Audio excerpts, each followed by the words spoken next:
Programme کی جنہوں نے حمایت کی ہے، میری مراد استاذ الاساتذہ حضرت مولانا عبد الباقی صاحب حسامی، جن کا کام ایسا ہے کہ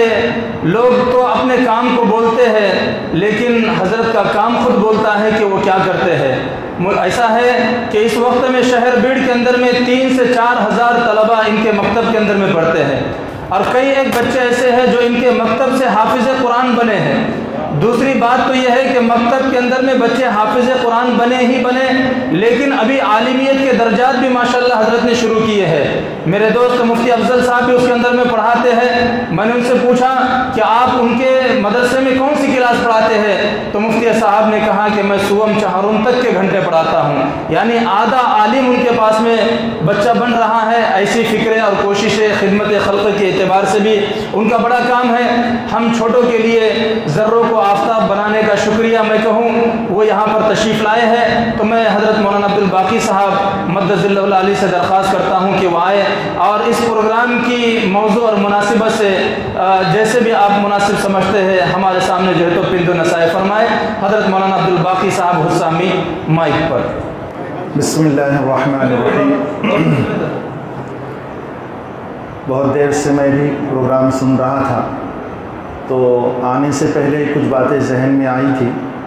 کہ یہ پروگرام اس کا مقصد کیا ہونا چاہیے، یا صرف انٹرٹینمنٹ ہے، تفریح ہے، یا ایک تھوڑا سا اچھا لگے گا، موڈ آف تھا، موڈ بدلنا چاہیے، سنڈے ہے، تفریح ہونا چاہیے، اس مناسبت سے یہ پروگرام رکھا گیا، یا ایسا ذہن میں لوگوں کے آتا ہوگا۔ لیکن آپ اپنے ذہن کو صاف اور کلیئر کر لیں کہ یہ نہ تفریحی پروگرام ہے، نہ آپ کو انٹرٹینمنٹ کے لیے بلایا گیا ہے، نہ آپ کو کچھ اچھے نعت خواں کی نعت سنانے کے لیے بلایا ہے۔ یہ کوئی غرض اس کے پیچھے نہیں ہے، بلکہ اس کا فلسفہ، اس کا لاجک یہ ہے کہ آج ہمارے سامنے سب سے بڑا جو چیلنج ہے اس وقت ہمارے ملک کی جو صورتحال ہے، اور جس صورتحال سے ہمارا ملک گزر رہا ہے، اس کنڈیشن میں ہماری کیا ذمہ داری ہے کہ ہم کیا فکر کرنا چاہیے۔ تو میرے ذہن میں ایک بات آئی ہے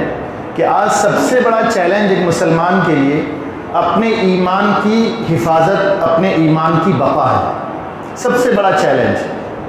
کیونکہ آپ اگر تھوڑا گہرائی سے، گہرائی سے اس ملک پر نظر ڈالیں گے تو اس ملک کی تہذیب نے، اس ملک کے کلچر نے، اس ملک کی تعلیم نے ہمارے بچوں کے اندر سے غیر محسوس طریقے سے ایمان کو ختم کرنے کی پوری پلاننگ کر چکی ہے۔ اب یہ پوری پلاننگ ہو چکی، پورا منصوبہ بنایا گیا اور باضابطہ اس پر کام ہو رہا ہے۔ تو اب علماء کرام کے اوپر ایک بہت بڑی ذمہ داری ہے، اور ایک بہت بڑا ان کے اوپر فکر اور ایک غلبہ ہے کہ ہمارے ملک میں ہمارا فیوچر بھی، مستقبل بھی تابناک اور روشن ہو، اور ہماری نسلوں کا ایمان سلامت رہے، ایمان محفوظ رہے۔ تو اسی سے یہ کڑی جڑتی ہے کہ جب آپ ایسے پروگرام میں شرکت کریں گے، آپ کا ایمان جوش مارے گا، اور ایمان کا حصہ توحید بھی ہے، اور ایمان کا حصہ رسالت صلی اللہ علیہ وسلم بھی ہے۔ آپ کے اندر اپنے نبی کے متعلق جوش پیدا ہو جائے، اپنے نبی کے متعلق محبت پیدا ہو جائے، اپنے نبی کے متعلق اطاعت کا جذبہ پیدا ہو جائے، اپنے نبی کے متعلق ان کے مشن کو آگے بڑھانے کا جذبہ پیدا ہو جائے، تو اس جذبات کو ہمارے دل میں پیدا کرنے کے لیے پروگرام کو ترتیب دیا گیا ہے۔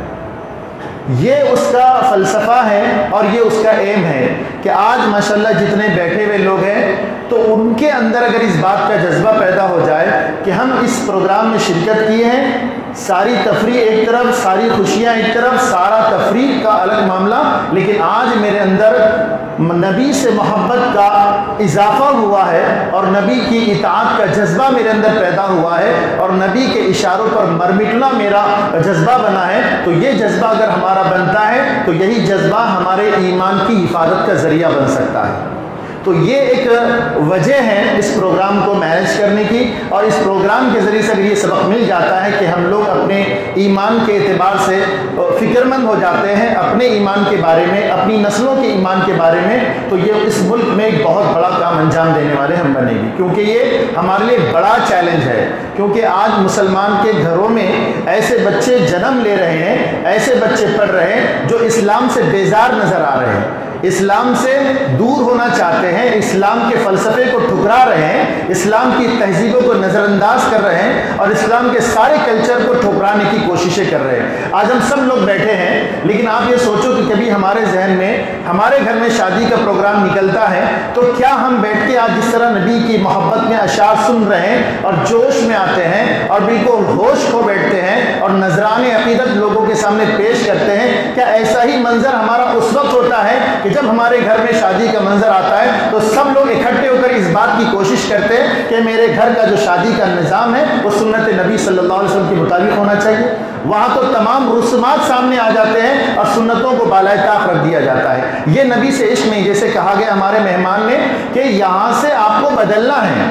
یہاں سے آپ کے اندر بدلاؤ کا نظام، اگر آپ کے دلوں میں یہ جذبہ پیدا ہوگا تو یقیناً یہ ہمارا پروگرام کامیاب ہوگا۔ ورنہ آپ جو جائیں گے ماشاءاللہ فلاں نے نعت اچھی پڑھی، فلاں کو انعام اچھا ملا، فلاں نے اچھا بولا، یہ تذکرے اور کمنٹس کرنے کے لیے پروگرام نہیں ہے، بلکہ یہاں سے ایک فکر لے کر جائے، ایک جذبہ لے کر جائے کہ انشاءاللہ میرا جو ایمانی معاملہ ہے، جو ایمانی رشتہ ہے، میں اپنے اس رشتے کو مضبوط کروں گا۔ کریں گے نا کوشش؟ ماشاءاللہ ہمارے مفتی عتیق صاحب مختلف یعنی مہینوں کے اندر الگ الگ پروگرام کرتے رہتے ہیں، کیونکہ میرا تو ماننا ہی ایسا ہے کہ میں ہمیشہ پاگل اور جنونی لوگوں کو سلام پیش کرتا ہوں جو اپنے دھن میں کام کرتے ہیں۔ میں اکثر کہا کرتا ہوں کہ اکثر جو تاریخ بنانے والے ہوتے ہیں نا وہ عقل مند لوگ نہیں ہوتے ہیں۔ عقل مند لوگ کیا کرتے ہیں؟ تاریخ پڑھتے ہیں، اور پاگل لوگ تاریخ بناتے ہیں، دیوانے لوگ تاریخ بناتے ہیں۔ تو عقل مندوں کا کام ہوتا ہے کہ کسی کی تاریخ پڑھ لے، لیکن دیوانے کا کام ہوتا ہے کہ تاریخ بنا دے۔ اس لیے دنیا دیوانوں سے چلتی ہے، فرزانوں سے نہیں چلتی ہے، شانوں سے دنیا نہیں چلتی ہے۔ دیوانہ جب آتا ہے نا کوئی تو وہ اس سے دنیا چلتی ہے اور دنیا میں انقلاب آتا ہے، اور ہمیشہ ایسے ہی لوگ تاریخ بناتے ہیں۔ ماشاءاللہ مفتی عتیق الرحمان صاحب قاسمی دامت برکاتہم الگ الگ موقع کے اعتبار سے، مناسبت کے اعتبار سے وہ پروگرام لیتے ہیں۔ ماشاءاللہ یہی ایک پروگرام،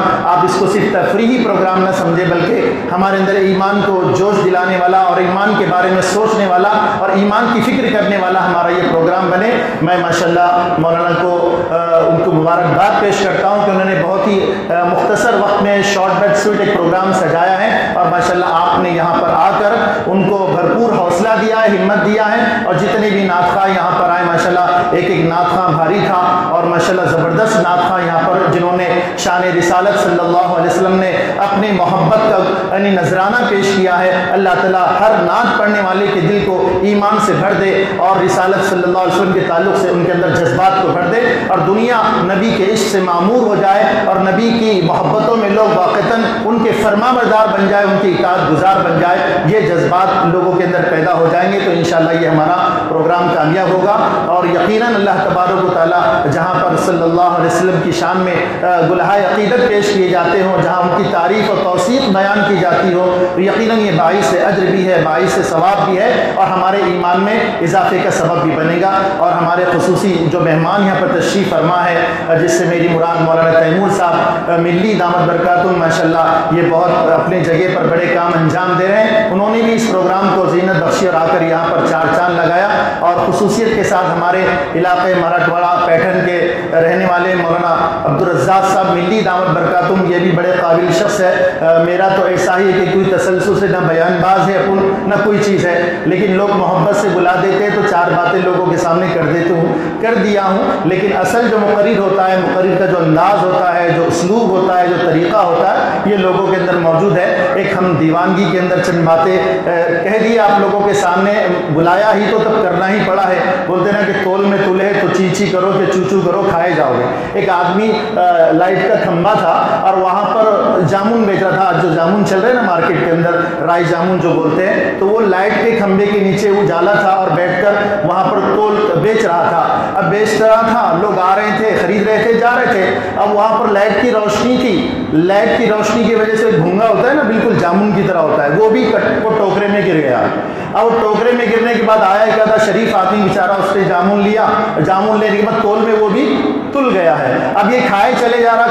جا رہا اور کھانے کے بعد وہ اس کی بھی باری آ گئی ہے، اب وہ بھی اس کے منہ میں چلا گیا اور جانے کے بعد انہیں دبا رہا ہے، دانتوں سے وہ کر رہا ہے، چو چو کر رہا ہے، تو وہ کہنے لگا کہ تول میں تولے، اب چی چی کرو گے، چو چو کرو، کھائے جاؤ گے۔